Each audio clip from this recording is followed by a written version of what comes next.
is one of the worst addiction to have. Story 1. Food. You can't avoid it. You can't ignore it. You can't quit cold turkey. You will forever be dependent on the source of your addiction, and you will need to manage your relationship to it for the rest of your life. Story 2. There was the Redditor who thought they could try heroin once and not be addicted, but found out he had to keep chasing the dragon. So, I'm saying opioids because it's an instant addition, even to those who don't typically get addicted to things. Story 3.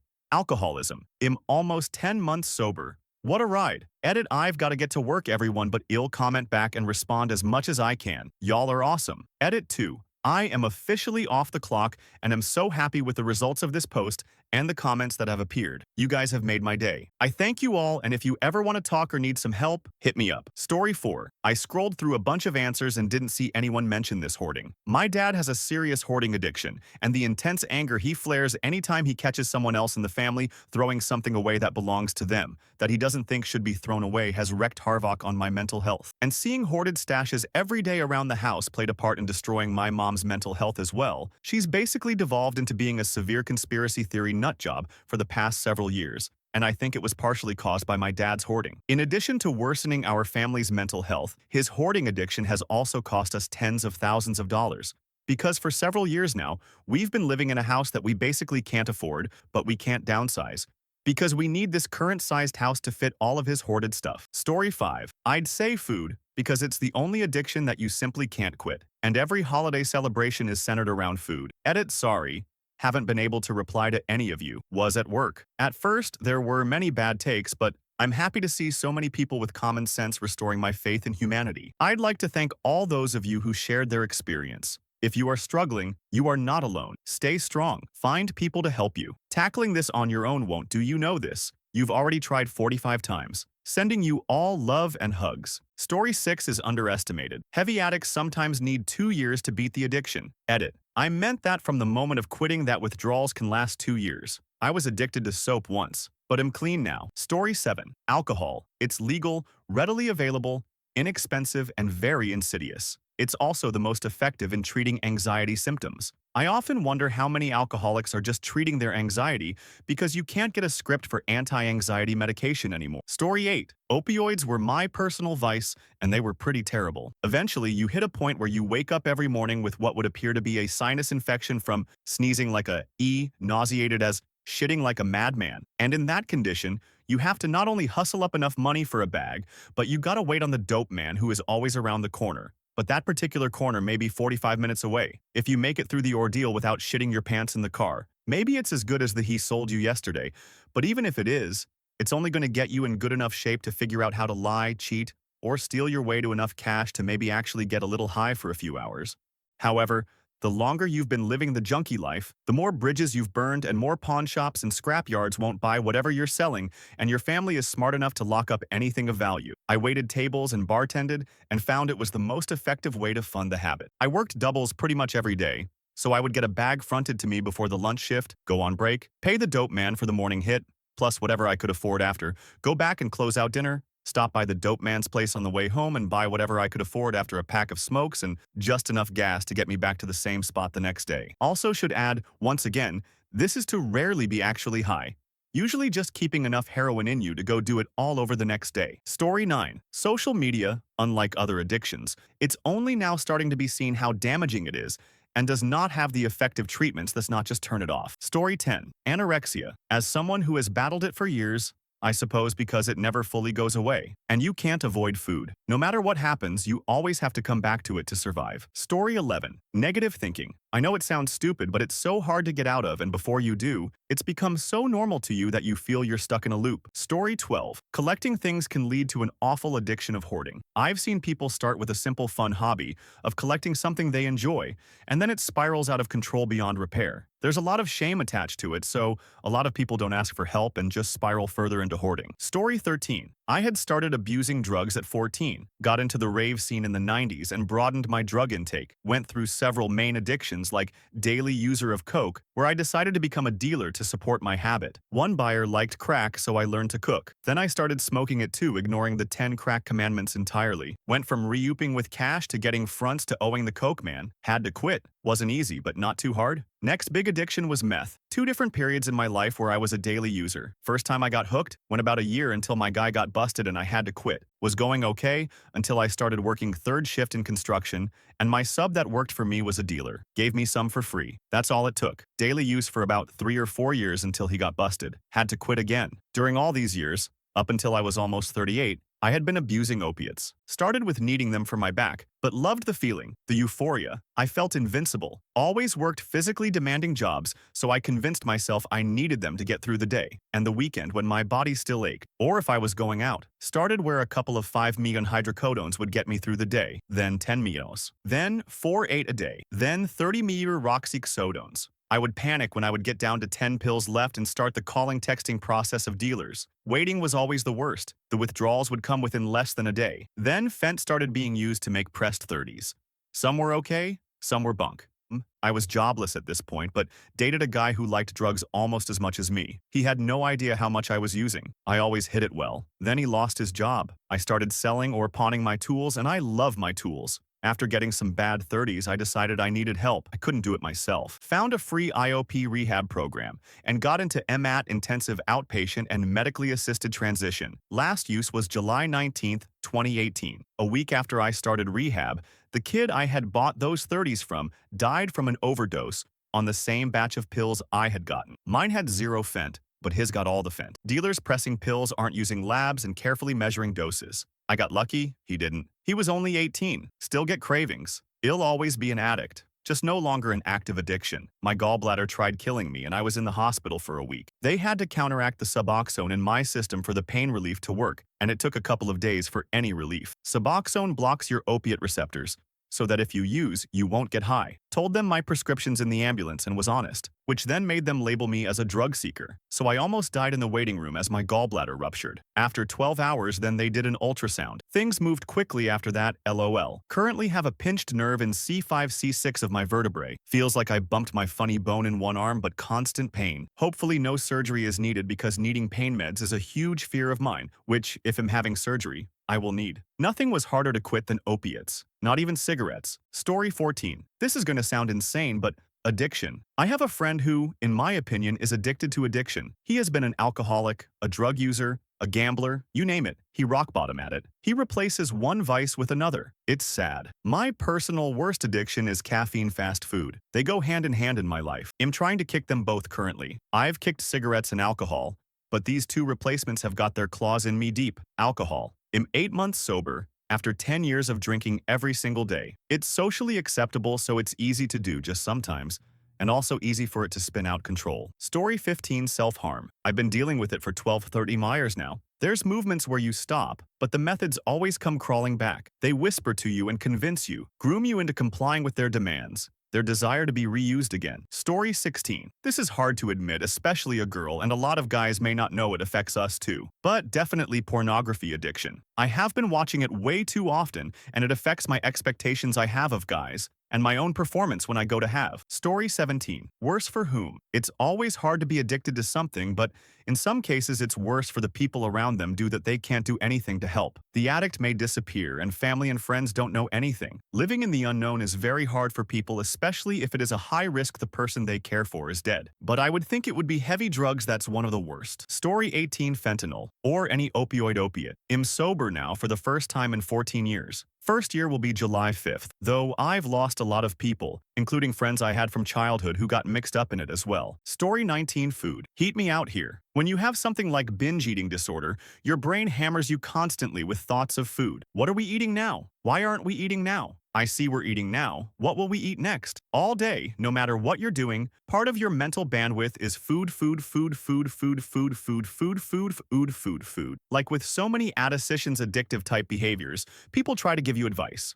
Just stop. Yep, just stop eating. If I could do that, I wouldn't have a problem, would I? So you try and get it under control. Therapy, drugs, whatever. You're desperate. The thoughts don't go away, but you're eating cleaner, you're doing the best you can. So imagine you're clean from your drug of choice, but also you need that drug to live, and they sell it everywhere. It's even in gas stations and next to the register at the hardware store. You can get it without getting out of your car. There's 100 places that will put it on your doorstep for you. It's inescapable, it's cheap, and it's legal. And meanwhile, as though you're possessed, your ED is in your brain, looking for the slightest crack The teensiest misstep to slide right in and push you to it all up. Oof, buddy, bad day. You should get some pizza. It'll make you feel better. And the worst part? It does. You get the dopamine hit when you eat it, and you get the relief from letting go of the never-ending battle, just for a moment. And relenting. Giving in feels good, at least in the moment.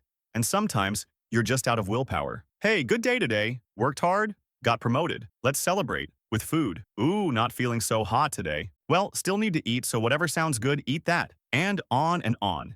Every waking hour. Sometimes you're so full you're sick and it's still talking to you, tempting you, pushing you. It is a demon. It is actively killing you. It is a natural part of you, something that was supposed to be healthy, corrupted, and turned cancerous. It is literally killing you, and you will never be free until you are dead. Story 20. I wish I could walk around in public with normal thoughts when interact with people. Well, personally, I have been dealing with self-harm for most of my life, and it sucks. It's dangerous, duh. It stunts my emotional growth. There's a huge social stigma. It's a lot to manage. I've been working on it in therapy, and I think I have a better perspective on it these days. But still, it always feels like there is a self-harm gremlin crawling around in the dark corners of my brain. Story 21. Probably all of them. For me it was. Day 123 of being away from them. Blight on humanity and a stain in my history. Nasal spray is looking. Trust me. Story 22. I say fruit. Coming from a specific angle. You can quit heroin. You can quit. You can quit alcohol. You can quit social media. You can quit having. You can quit smoking. Try cold turkey on eating food. Story 23. I stopped drinking 38 years ago after 7 inpatient rehabs. Last one was 90 days, 3 outpatient rehabs, and 5 detox lockups. But I turned 74 last week, and I still smoke. Story 24. For me, it's always been, or anything related to it, needing attention and feeling wanted only or mostly through it. Not being able to stand being lonely and the idea of being forgotten. Story 25. Caffeine. Everyone drinks it, many without moderation. It's a stimulant. There's withdrawal symptoms. Caffeine has similar health effects as pharmaceutical-grade nicotine outside of tobacco. Nobody cares. Regular use of more than 600 milliliters of caffeine a day might cause long-term effects, such as sleep problems, thinning of bones and fractures, more anxiety, and stomach acidity. It can also increase blood pressure, and if you already have high blood pressure, it can get worse. Just thins your bones. Nothing to see here, move along. Story 26. Virtually unlimited access for a low-price opiates. Just sucks, especially the harder ones. I am 48 days clean. So happy. Story 27. Not sure if it's the worst, but I'm currently trying to stop being addicted to self-harm. The worst part of it is looking at my body, seeing the marks, and being so tempted to hurt myself again. The fact that seeing my own skin does this to me is not very fun. Story 28. I feel like an addiction to external validation is probably more of an issue than we realize. People will put aside their entire personality, their dreams, their needs to be accepted. Relying on other people to feel good about yourself is really crippling. Story 29. I once saw a documentary about addictions, and there was a kid-teen who had figured out lack of oxygen makes you feel high, so he started just choking himself with his bare hands. I can't imagine being addicted to something you literally can't ever escape from. Story 30. Love. Once you feel it, you can't live without it no matter how independent you become or how selfish you get. Your mind always craves it subconsciously. On a random bus ride, on a random Tuesday, you'll feel jumping off the bus and screaming, "To whole world, I just want someone to hug me back." Story 31. Love. Seeking it,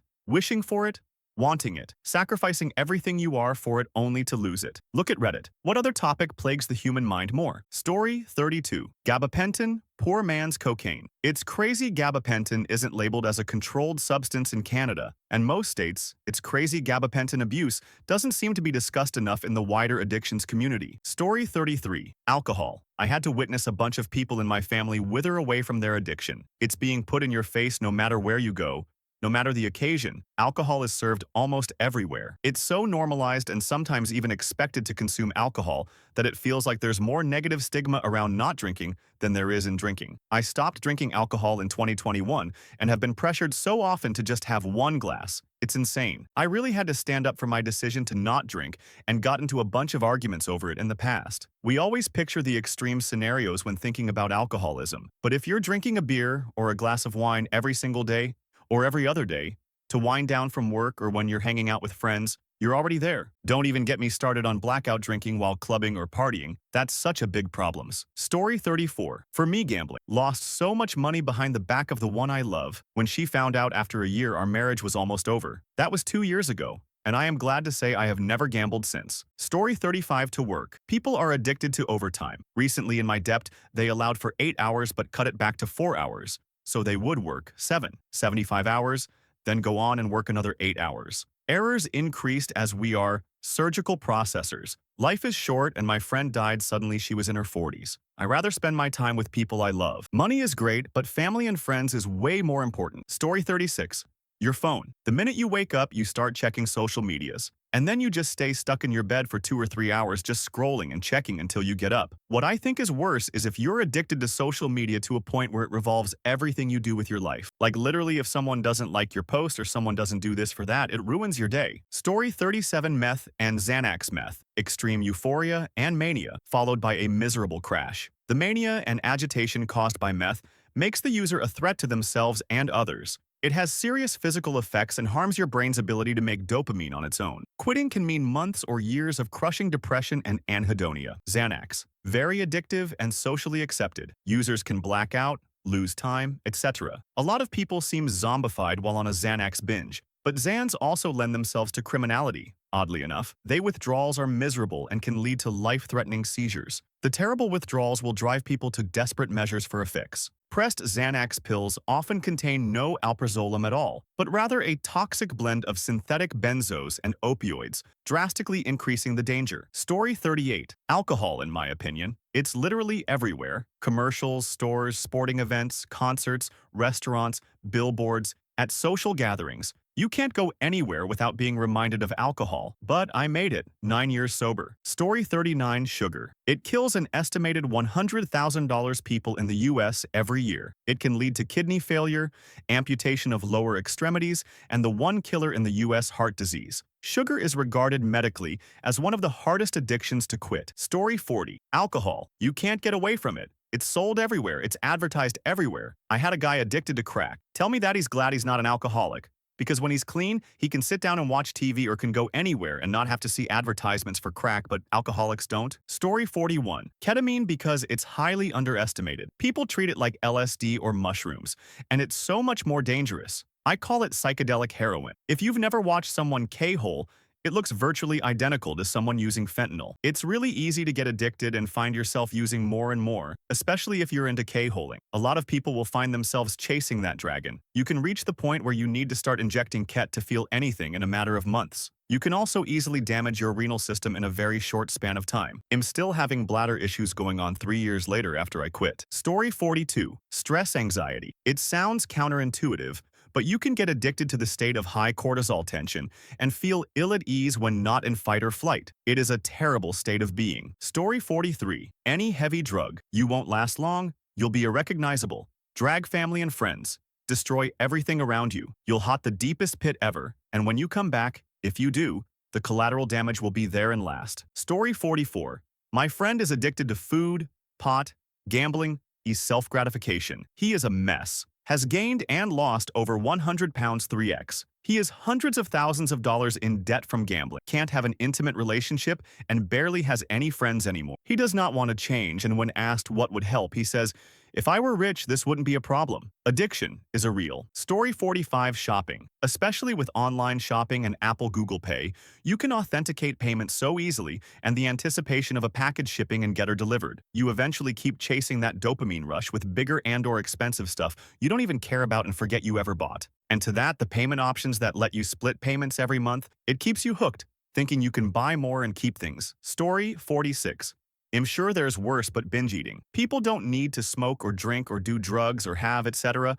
As hard as it must be to quit, there's a way to separate it from something you need to survive every day. Everybody needs to eat. So for binge eaters, every single meal, every holiday party, every vacation is a test to not fall back into a trap. As hard for an addict as it is for drugs and alcohol, you simply say no. Not, "Oh, I'll have a little alcohol," it's simply no alcohol. With binge eating, you have to eat and actively choose to cut yourself off. I've been struggling with binge eating since I was 12, and I've been in recovery for a solid period of time and fallen back probably 30 times. I know drug and alcohol addictions probably have more immediate life-threatening results, but a lot of binge eaters get well over 400, 500 pounds.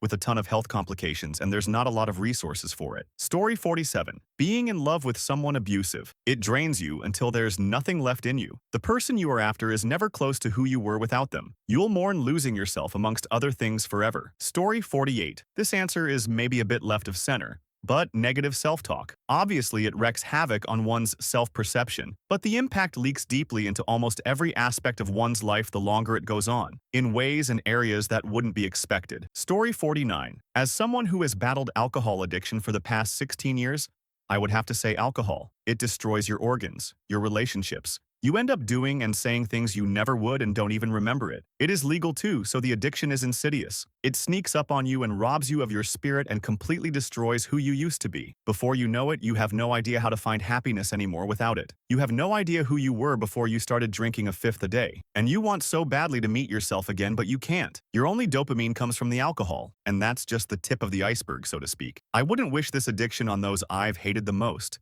This disease truly took everything from me. Story 50. Crack cocaine destroyed my life at 19. Not in the 80s or something, by the way.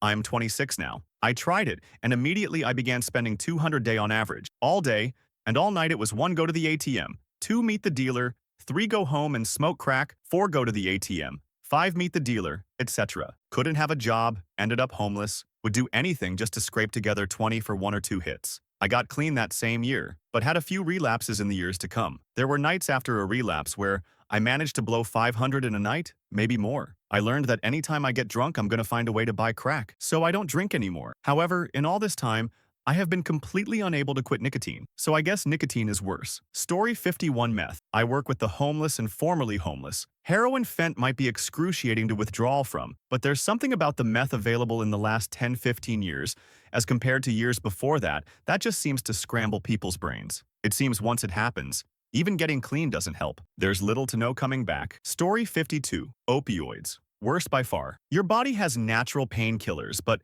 in the case of continued opioid use, the body stops manufacturing those. So when you stop opioids, you hurt all the time, literally. My pain was mostly in my calves, and they hurt for 2 years afterwards. Getting clean is so hard anyway, but with opioids, they're an added dimension. CS for many years now. If I did it, you can sure do it. Please try. It's so worth it. Story 53. Scrolling on the internet. Certainly everyone here on Reddit suffers from it, and millions and millions and millions on other sites. The horror of internet addiction is that unlike all of the other addictions mentioned here, it doesn't seem to have any overt bad consequences that might lead some addicts to realize they need to step away, try to find some way to stop. It won't particularly make you fat or poor or in physical pain or strung out crazed on drugs. It just traps your mind and attention. Who here hasn't wasted hours of time reading and worse responding to pointless conversations with people who you will never know, to the exclusion of doing anything that might involve mentally healthy, soul-feeding interactions with actual live human being in your home or community with whom you might build deep, lasting, and meaningful connections? Someday the last human beings will be found dead, alone in front of their phones and computer screens with their finger bones poised over the keys. Story 54. Oxycodone in particular driving me crazy and is really hard to overcome, especially when I ask for help from anyone, and there is no rehab centers where I live. If you have any ideas for me, that would be amazing and much appreciated. I've been on it for like 3 years now and always trying to quit, but I can't seem to stop more than 2 to 3 days in best case scenarios. Story 55. Might sound crazy, but it's money. My friend is addicted to making money, which might sound like a good thing, but it's destroying his life. He's currently working for a defense contractor which has killed hundreds of kids already. And when I told him about his morals of working for such a company, he said that morals are stupid if it means I can't make more money. Story 56. Making problems and solving them. It manifests in maladaptive daydreaming, cigarettes, EDs, coffee addiction, even bad company. Light a cigarette and suffer it, and then break it apart and kill the enemy. Open a bag of chips and finish it in one go, as if my life depends on it. Dream about stupid conflicts and cry and then solve it after hours of dreaming. In all of them, my body will suffer pain alongside my mind. I make a problem and then solve it. It must be a sort of maladaptive anxiety management.